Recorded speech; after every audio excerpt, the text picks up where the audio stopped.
In front of me is XIAOMI Redmi Note 13 Pro, and today I would like to show you how you can rename it. Begin by opening Settings and tapping on About Phone at the top.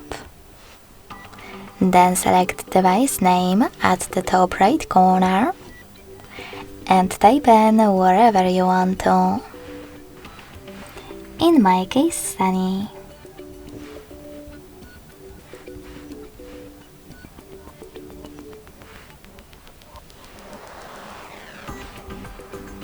When you finished, to save your changes, click on this check mark at the top right corner and to discard them on this X at the top left one.